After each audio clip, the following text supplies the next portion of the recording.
Rayquaza's going to be doing quite a lot of work, but probably quite pressured by that Xerneas and Lunala.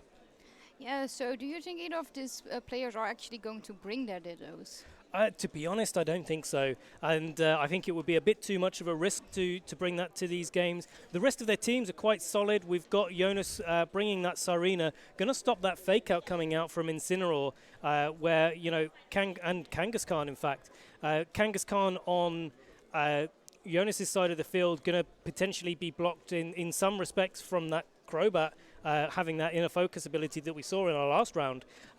So going to be good to see how these match up and what the pairings really look like and how each player has trained their restricted pairings. Yeah, so we're now going right into game one here between Michele Gavelli and Jonas Wiegel.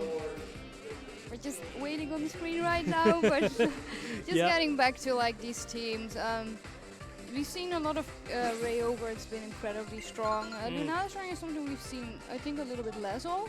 Yeah. But I think seeing just the combination of October, the Kangaskhan and a Ditto, it can put on a lot of offensive pressure. And going into the leads here from Michele, it is a Lunala and Kangaskhan. On Jonas' side, we have Kyogre and Rayquaza, so really leading with his two restrictors. Yeah, and actually setting up that drizzle, which we don't ever really see.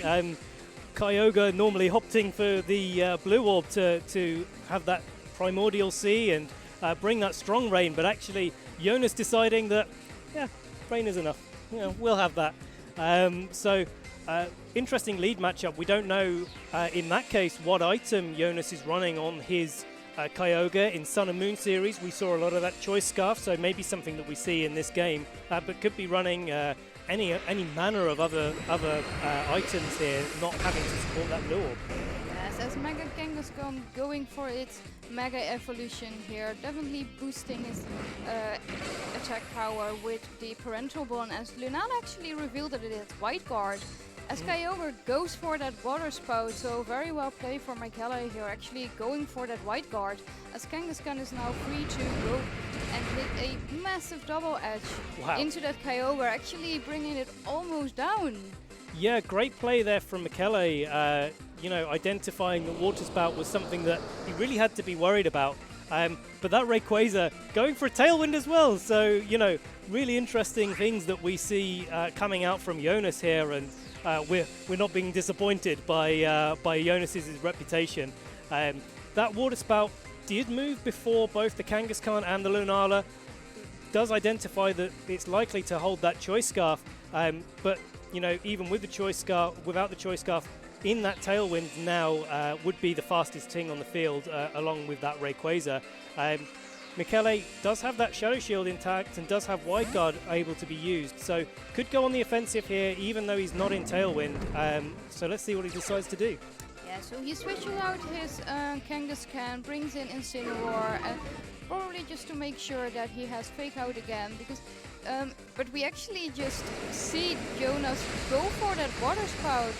Lunala not going for a White Guard here, but with that Kyogre at such low health, it just really doesn't do that much damage, but he did decide to actually double into that Kangaskhan, but Incineroar taking this like an absolute champ.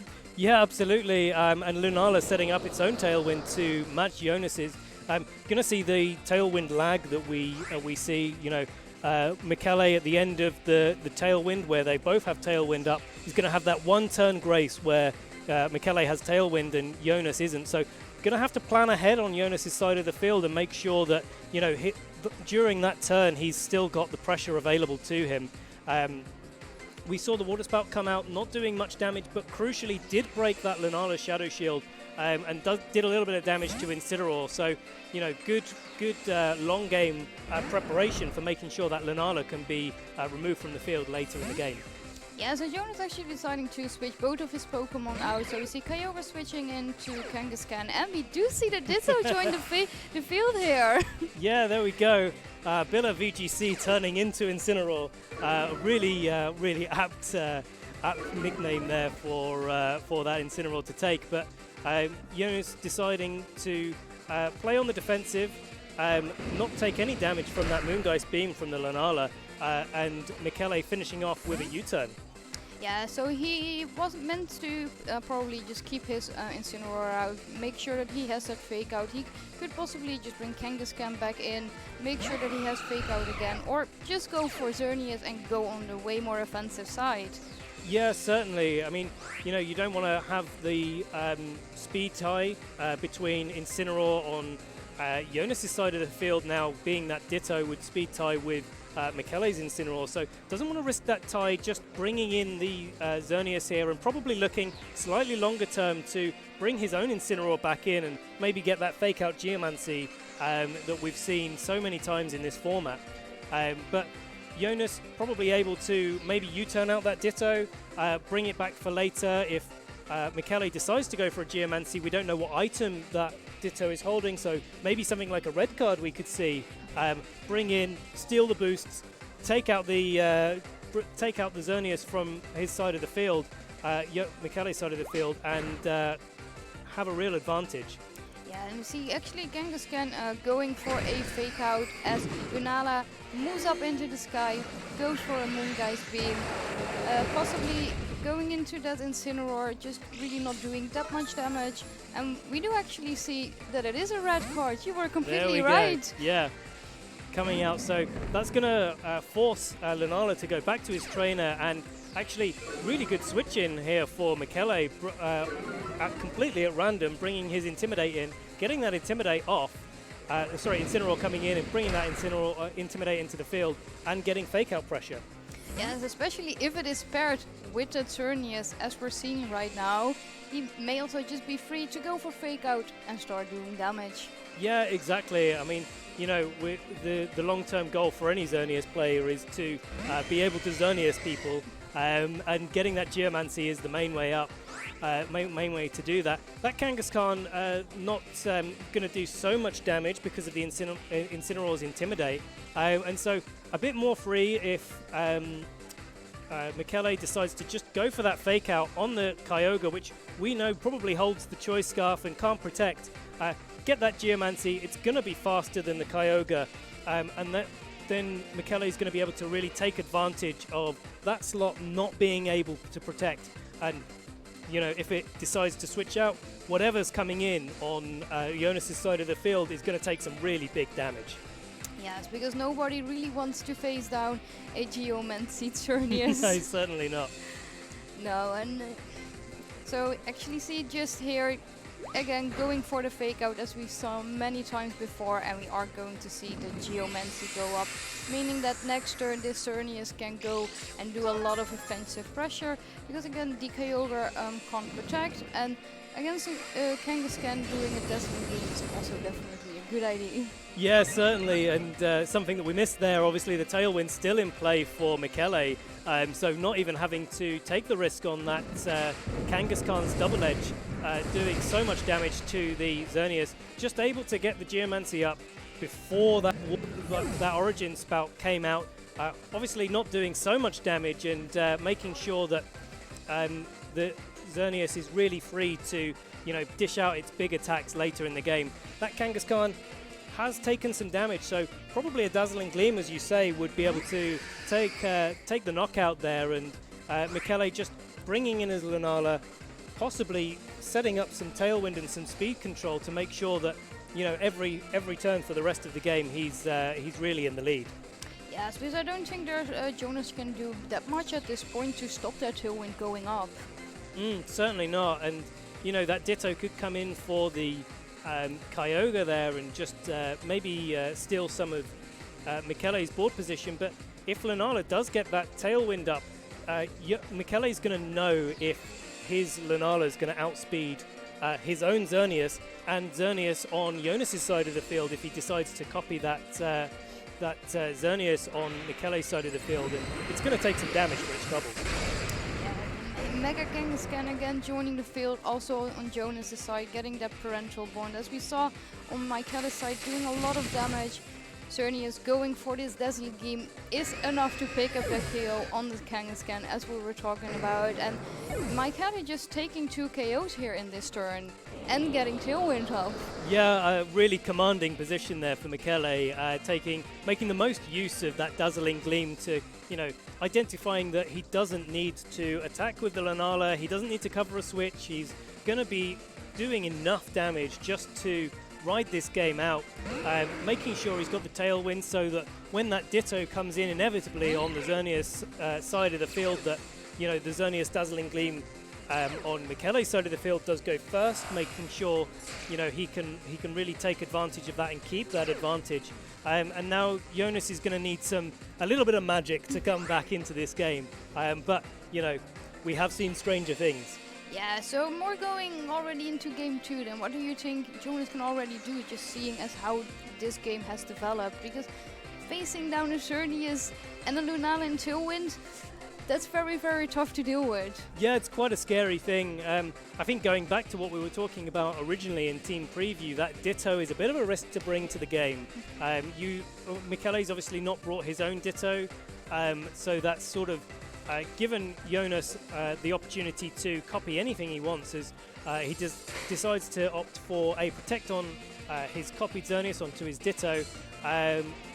Michele going for a Dazzling Gleam, trying to pick up the KO on Rayquaza. Ooh, and it's just... oh, it's actually revealing that it is Focus Shell. At least we did actually see an item reveal here on this Rayquaza, as the Lunala goes for another Moongeist Beam. Possibly able to maybe pick up the KO on this Rayquaza. Oh yes, definitely. Yeah, certainly 1 HP, not enough to live any attack. But actually we see something that probably Jonas could have made a slightly different decision on. As we've discussed, there's only a few ways that Jonas would have been able to bring back the game for him, and actually what he's done is revealed that Focus Sash item on Rayquaza. So not completely optimal there, but actually he's probably feeling out the way that Michele's playing the game and wants to decide on how these end games are going to be, so that he can bring that information about how Michele plays the game into his game 2. So Michele also revealing that he is actually the Lunala here. Yeah, that menacing Moonrays Maelstrom coming out from Lunala. Going to be a nice long animation there from that into that Xerneas. So the only thing left on the field, obviously, probably not going to be enough to pick up the KO without a critical hit, because of the Xerneas being boosted up, or the Ditto being boosted up, obviously copying that Xerneas. But good to see that amount of damage, and actually goes into Protect there, so almost nothing coming out. And Michele looks like he's in a position to just wrap up this game with a couple of attacks and just collect his thoughts for game 2. Yeah, so do you really think that Jonas Wiegel maybe just has to leave out his Ditto and bring one of his other Pokemon? Well, I think Michele had a really good start to that game.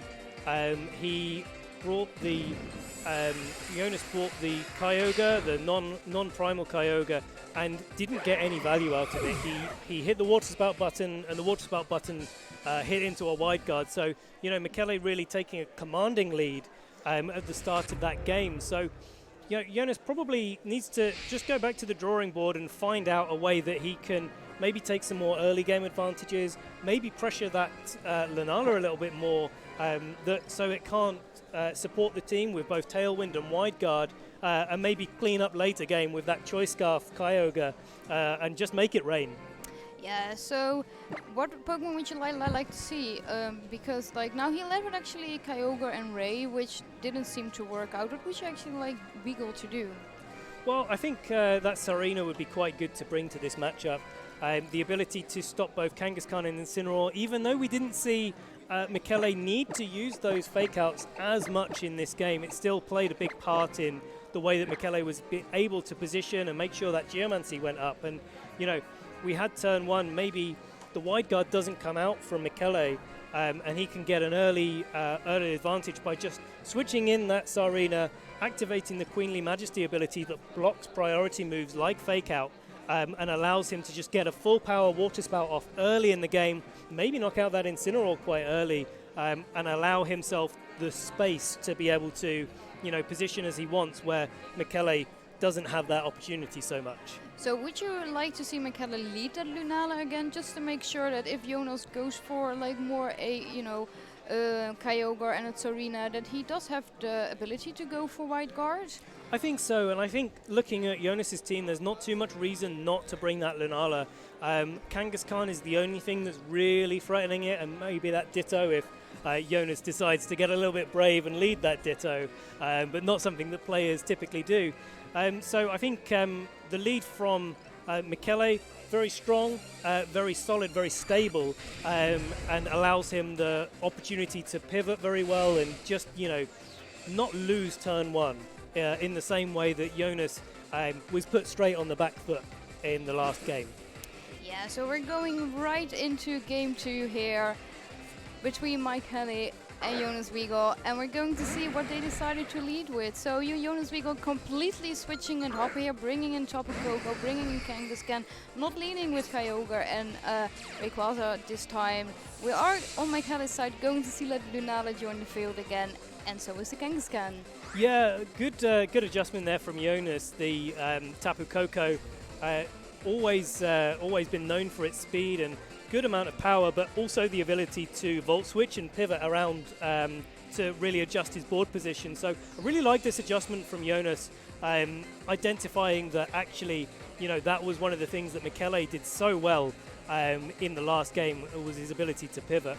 We're going to see these Kangaskhan potentially, if they have the scrappy ability on Jonas's side of the field, going to be able to fake out that Lunala, but if Michele goes for the Mega Evolution first, he's going to be faster than a scrappy Kangaskhan without Mega Evolving. So, some really interesting decisions coming out here as to how they play this turn 1. Yes, and Kangaskhan is actually leaving the field here, not going for a fake out. Incineroar is switching in again, getting that Intimidate off onto that Kangaskhan to maybe prevent it from start doing a lot of damage. And of course, we are actually just going to see that Mega Evolution. So he did not decide to go for a fake out into Lunala. So we are possibly just going to see that Tailwind go up again like we did in game 1. But Lunala actually this time opting to protect as the Tapu Koko goes for a Thunderbolt into the Incineroar. Yeah, and some nice big damage there and a low kick finishing off the turn for that Kangaskhan. So clearly not wanting to play the fake out game, not wanting to play the speed game, thinking that maybe a trade in fake outs was going to happen and, Michele was going to fake out Jonas's Tapu Koko. But actually, Michele playing a bit more defensively, or at least trying to, bringing in that Incineroar, which does take those hits, but actually quite a lot of damage, and eating the berry early in the game does put him a little bit on the back foot with the ability to bring that Incineroar in and out for the rest of the game. Yeah, and Tapu Koko revealing that it actually is taunt, meaning that Lunala can't go for Tailwind if he decided to go for it, and the bite also breaking the Shadow Shield as well. Yeah, and a flinch coming out there, so that's quite a big flinch, but and we see the U-turn coming out from Michele's Incineroar. Gonna switch back to his trainer and see how Michele wants to reposition his Pokemon. Yeah, so he can switch in Kangaskhan as the Pokemon we've already seen, but he decides to, again, as you said in the last game, he doesn't want to go for those speed times, he just wants to have Xerneas. And just going back to game 1, we're actually kind of seeing the same thing for Michele. He has that Lunala on the field and his Xerneas, but this time he isn't in Tailwind. Yeah, certainly, and this is a slightly better position for Jonas in this game. Last game we saw that Xerneas come in where there was really no hope of it, of Jonas being able to stop that Geomancy or effectively pressure it for the rest of the game, whereas this time we've got that Thunderbolt that we've seen from Tapu Koko doing a lot of damage to Incineroar, so you'd like to think that it does a similar amount of damage to Xerneas, and that double edge is still massively a threat from Kangaskhan. We saw in the last turn Taunt coming out from that Tapu Koko and Bite, so Jonas trying to make the best of both worlds. It doesn't matter if he attacks or not, something good's going to happen. Yeah, Kangaskhan leaving the field, and we're going to see that Choice Kyogre join the field again. As it's actually, setting up that Drizzle instead of the Primordial Sea that we're so used to in this format. Lunala switching out and deciding to switch back in that Incineroar, making sure that it recycles those fake outs. Intimidate doesn't really matter against Tapu Koko or the Kyogre because they are special attackers. Xerneas here going for protect, maybe kind of scouting out like what can Jonas do against me, also maybe scared for the taunt coming out from Tapu Koko. But we actually see the, I think Twinkle, was it a Twinkle tackle? That was a Twinkle tackle. We're seeing the Fairy MC going off here. Who's it going to be into? Possibly that Xerneas, boosted by the Fairy Aura. Not going to do too much damage. Xerneas protected that turn, as we do see it indeed going into the Xerneas. So, you know, a good bit of chip coming out there. It will make some difference. And, you know, it's going to be good to see if Jonas has actually decided to bring his Sarina in the back here, and whether his last Pokemon is that Sarina or that Rayquaza that we saw in Game 1. Because if Jonas has brought that Sarina, he could potentially get a really big water spout off here. But actually we just see a fake out come out from Michele onto that Kyogre. Yeah, and Tapu Koko going for a taunt into the Xerneas. Xerneas smart enough not going for that Geomancing, knowing the taunt is coming out. They're just gonna go for a big Dazzling Gleam, still doing quite a lot of damage on both the Tapu Koko and the Kyogre. Certainly. And actually we've got a really good position here where Jonas's Kyogre going before the Tapu Koko. So Jonas can be really clever with his targeting here and maybe launch off a big Origin Pulse. Definitely going to take the KO on that Incineroar, but he could also follow it up with a Thunderbolt, and that will redirect over to the Xerneas if Incineroar stayed on the field.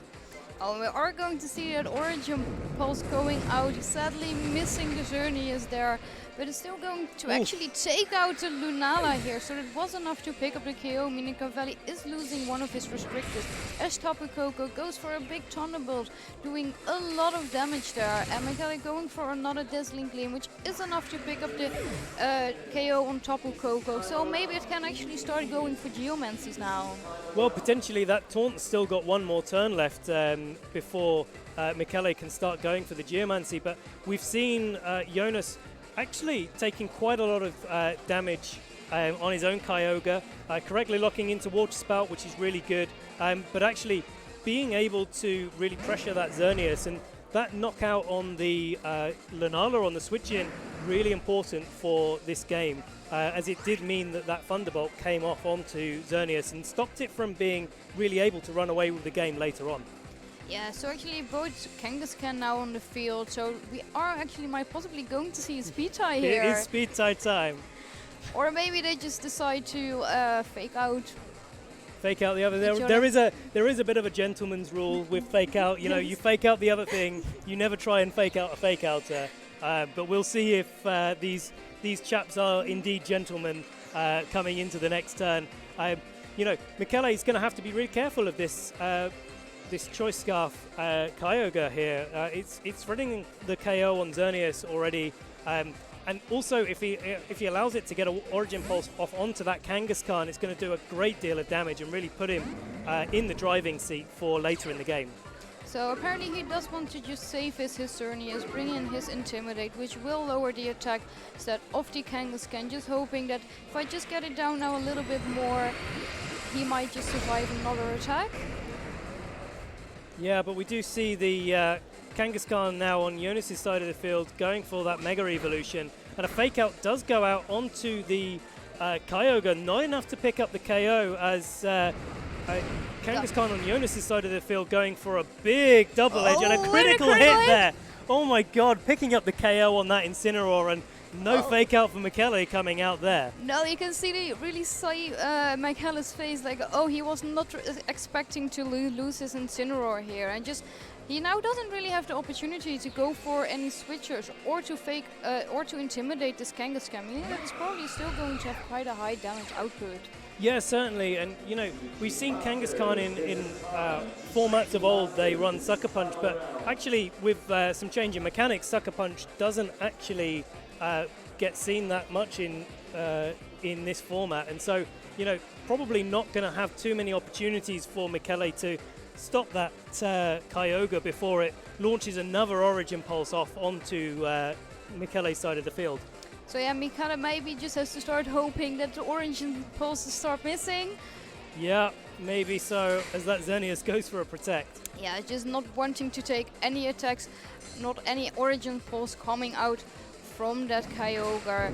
And maybe Kangaskhan is going to be able to live this more than well, and he can actually go and return with a... Oh, sorry, my fault. Actually, the Kangaskhan on Jonas' side doubling up with a low kick, meaning that it is enough to pick up the KO on Michele's Kangaskhan here. Yeah, I mean, last turn we saw that Michele won the Speed Tie Central game here, and this time it was on the side of Jonas, but, you know, one of them mattered a little bit more. That low kick being able to finish off the Kangaskhan on Michele's side of the field before it could do any more damage to Jonas's Kyogre. So, you know, Jonas going for the forfeit there, sorry, Michele going for the forfeit there, deciding that that's the end of the game, and now it's time to go into game 3. Yeah, so Jonas didn't even actually reveal his last Pokemon, so we don't even know if he actually did decide to bring this arena or the Ray as we saw earlier. Yeah, certainly. So, you know, really good information concealment, and if you don't need to reveal it, you don't need to reveal it. And going into game 3, you know, this is the time that these players have to really make the calls. They have to win this game. You know, both of them are at 4-0, so good chances to get into the top 16 cut. But, you know, you don't want to take that chance. We've got 8 rounds here. You know, you could still go into round 6 at 5-0 and lose 3 games and maybe not make it into the top cut. So there's always these chances, and the higher up you go in these tournaments, the better opponents that you play. So, you know, they're really, both of these players are really going to want to iron out that game, really secure their position within the tournament, and hope to come back in day 2.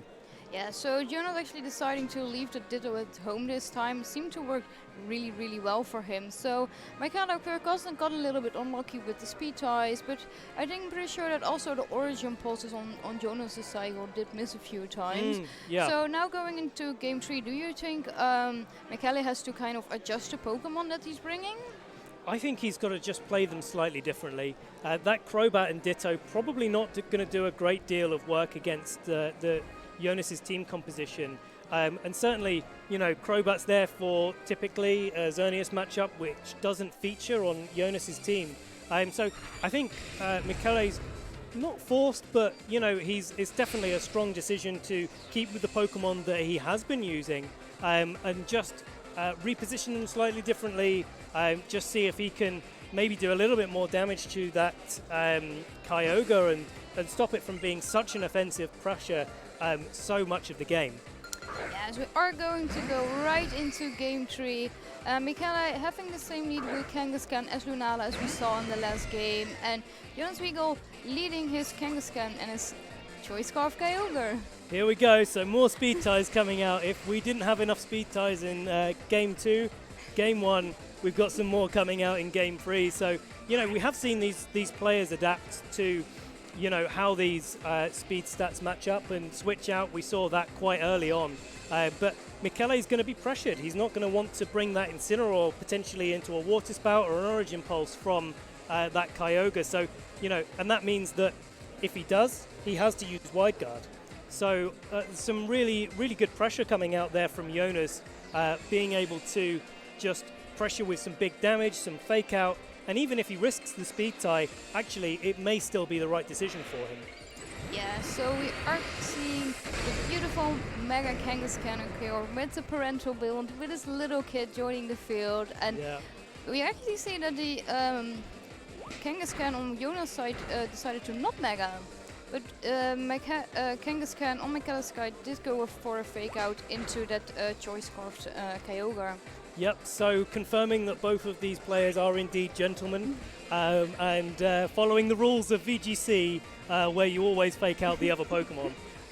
So good play from both players there. Shadow Shield's broken, and the Water Spout has been weakened on Jonas's side of the field. So, you know, you've got some really changed dynamics. Even though not a lot of damage has been done, actually the damage that has been done has been quite crucial to how these players choose to play their next turns. And whether Jonas has a single target water move, something like a Scald that we've seen before. Going to be interesting to see whether he can take advantage of Michele's wide guard. Yeah, Kangaskhan switching out for the Incineroar here. We're gonna see another Intimidate lowering the attack stat of that Kangaskhan. Pressuring with Fake Out again for the next turn. Probably we're gonna see that go into the Kyogre, but let this turn just play out. Jonas also deciding to this time, he doesn't need to Scrappy anymore. He can just go and get that extra damage output. As Lunala goes for Wide Guard, just not want to risk taking any Water Spout or Origin Pulses from the Kyogre. So definitely good play here. Yeah, certainly, and that Kangaskhan finishing off the turn with a bite. Super effective damage. So actually from Jonas' side of the field, really taking advantage of Lunala being such a passive Pokemon. And even with this Fake Out coming out from Michele, he's going to have to choose one, but both attacks do probably KO the Lunala from this range. And so, you know, does he take a bite or does he take a Water Spout? And if he chooses to take a Water Spout, how is he going to protect his Incineroar? So, you know, Michele locked into that wide guard that we see Lunala coming out with as another Water Spout comes onto the field. Yeah, so Michele just being way too scared of that Water Spout coming out and taking out the Incineroar is willing to actually sack his Lunala here just to make sure that he has that Intimidate switch and that he has that Fake Out pressure. But this time we didn't see Tailwind go up from that Lunala, so both of these players are now again gonna see a lot of speed ties. Yeah, certainly. Well, look, you know, he's brought out his Incineroar, going to bring in his Xerneas here, and he has the opportunity to bring back in his Incineroar for another Fake Out. So positioning for that Geomancy to come off onto his Xerneas, and really good play there, deciding that actually the Lunala's going to be taking too much pressure. Now I want to readjust my game plan and say, look, now Geomancy is the way forward. We're probably not going to see that Ditto coming out in this game. Jonas probably didn't take it to game 2. We didn't see it after it didn't do any work for him in game 1. And so, you know, Michele's identified an opportunity to now set up the Geomancy. And as we were saying in the last game, that Kyogre slot can't protect. No, so Incineroar is more than free to just go in for a Fake Out into that Choice Carved Kyogre, set up the Geomancy, and he could start just spamming Dazzling Gleam or Moonblast after that, and probably none of, at least not what's on the field, is not probably going to like any of that. So because as we saw, Dazzling Gleam does a lot of damage to Kangaskhan. Yeah, certainly, and that Kangaskhan being at 2- attack now from a couple of Intimidates coming out from that Incineroar, in and out and straight back in again. We're probably going to see that Fake Out coming onto the Kyogre, but actually into the Kangaskhan there as a Water Spout comes out from Kyogre. Yeah, so he... Ooh, Incineroar is actually able to hang on there. Is consuming his berry, healing up back to over just about half health, but Michele just deciding to actually Fake Out the Kangaskhan instead of the Kyogre is taking quite a lot of damage here, as Xerneas is gonna go for the Geomancy, which will of course increase its special defense, which could be quite important if you're facing down something like a Scarf Kyogre. And is of course also going to increase its speed, so next turn it's going to be the fastest thing on the field and is more than able to start dealing damage. Yeah, certainly, and you've got to look at this Kyogre's health now, getting down to about half HP. That Water Spout's going to be doing so much less damage, and we saw it didn't even manage to pick up the KO on that Incineroar that turn. So, you know, good play, making sure the Fake Out went to the bigger threat, which was Kangaskhan at the time, and the Geomancy going up. Michele is free to now Moonblast into that Kangaskhan slot. Yeah, but we are actually going to see that Ditto join the field as we did see in game 1, and maybe he didn't actually reveal it in game 2, but he did is going to have another Xerneas on the field now as Incineroar is switching out for Kangaskhan. So Michele does have another Fake Out opportunity on the field now as Xerneas is protecting. Yeah, certainly, and look, you know, that Ditto could be holding the red card. So, you know, good play from Michele. Is indeed holding the red card, isn't Yes. it? Yeah, we saw that earlier in the game. So good play from Michele just to protect that. Maybe missed a slight opportunity to Moonblast into the Kyogre slot, just make sure there was no damage on the side of the field that Ditto was definitely going to come in on. But actually bringing in that Fake Out instead. Fake Out will go before the Ditto moves, before the Xerneas on Michele's side of the field, so we'll be able to activate that red card first. So Michele is free to attack. Yeah, but he actually just decided to switch out his Kangaskhan, not go for any of the Fake Out, and switch in his Incineroar, possibly leaving him open for another Water Spout. But we see just Xerneas going for the Dazzling Gleam. It is going to be enough to pick up the KO, so Incineroar doesn't have to eat another water attack. Yeah, certainly. Look, this is a really good play by Michele, correctly identifying that Jonas's Xerneas needed to preserve that red card and make sure he was going to use it on Michele's Xerneas, but actually Michele, having two Fake Outs available, decides to really utilize that, bringing in the second Fake Out, and then after the Protect, likely that the Protect's going to fail on this next turn, and Michele's just free to Fake Out the Xerneas, activate the red card, and take out the Incineroar to play. But Jonas bringing in that Kangaskhan. Yeah, so Kangaskhan of course now going to be the fastest Fake Out user, so maybe we're actually going to see your gentleman rule be broken this time. I think it will be. Yeah, great play there by Jonas bringing in that Kangaskhan, and making sure that his Xerneas maintains that red card from the Ditto's holding, going into this next turn, and actually allowing Jonas to be able to attack and not necessarily have to fear all of the damage coming out from Michele's Xerneas. Yeah, Kangaskhan going for a Fake Out into the Xerneas this time, so he's actually gonna stick to the gentleman rule. There we go. As Incineroar fakes out the Xerneas on Jonas' side, activating the red card. Yeah, and Incineroar coming out from its trainer and bringing in Kangaskhan, so Fake Out, Fake Out, Fake Out. Yeah, so we're going to see another Fake Out come out this turn, probably for Kangaskhan. So, looking at this now in the position, what do you think Michele can now do? Well, I think there's a really easy Fake Out onto Jonas's Ditto, and a Moonblast into Kangaskhan here. Xerneas and Kangaskhan don't want to take that 2+ Moonblast, so there's a real opportunity to take it down to a 3-2 Pokemon advantage for Michele.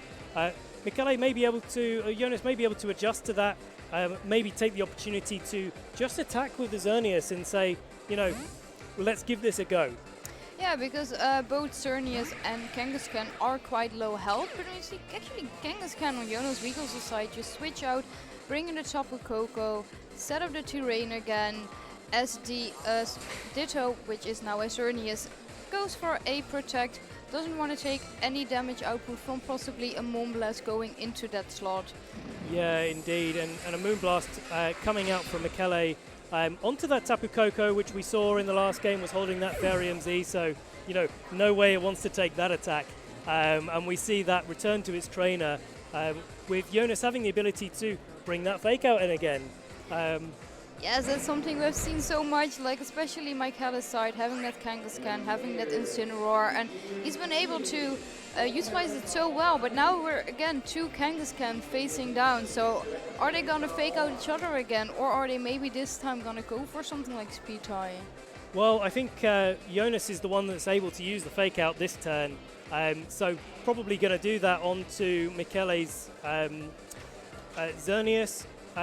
Obviously, with the Geomancied Xerneas on Jonas' side of the field, he's able to do exactly the same thing that Michele tried to do in the last game.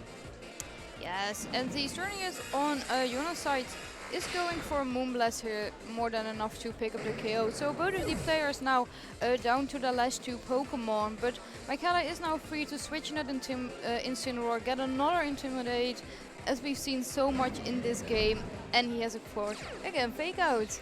Yeah, so you know, we've had previous in this game speed tie central with the Kangaskhan, and it looks like it's going down to a speed tie central with the Xerneas. But looking at the HP stats here, it looks like Jonas has the upper hand in that particular matchup.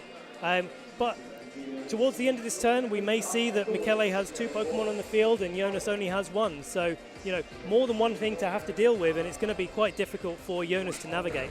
Yeah, and Incineroar going for that fake out onto the Xerneas. Doesn't want to take any attacks from that. As Xerneas goes for a Moonblast into that Kangaskhan is enough to pick up the KO. And you're right, Michele now has 2 Pokemon left as Jonas only has his Ditto. Yeah, so, you know, we're going to have to see if that Dazzling Gleam from Jonas is enough to pick up the KO on Michele's own Xerneas, and whether he just predicts that one of them, that Michele's Xerneas is going to protect, maybe go for a little Moonblast into that Incineroar. But actually, no, we see that Michele just going for the Moonblast there, doing a lot of damage, not quite picking up the KO there. Moonblast coming out onto Xerneas on Michele's side of the field from that Ditto on Jonas' side of the field, and looks like a Flare Blitz to finish off that match. Yeah, so Michele really happy that he won that speed tie, most definitely the most deciding one of this round. Yes, indeed. So really well played to both players there. They had a really interesting matchup. Good to see that Ditto was being used to such great effect through all 3 games. Maybe less so game 1, but actually the adaptation in game 2 and 3 from Jonas, being able to not need it in game 2, but actually use it to perfect effect in game 3. Yeah, so we were talking that, you know, Ditto was actually quite a dangerous thing to bring, but Jonas has proven that he can make it work. Jonas made the call, and, you know, that worked out. It didn't quite work out for him, but, you know, a really tight game and a really interesting game to watch.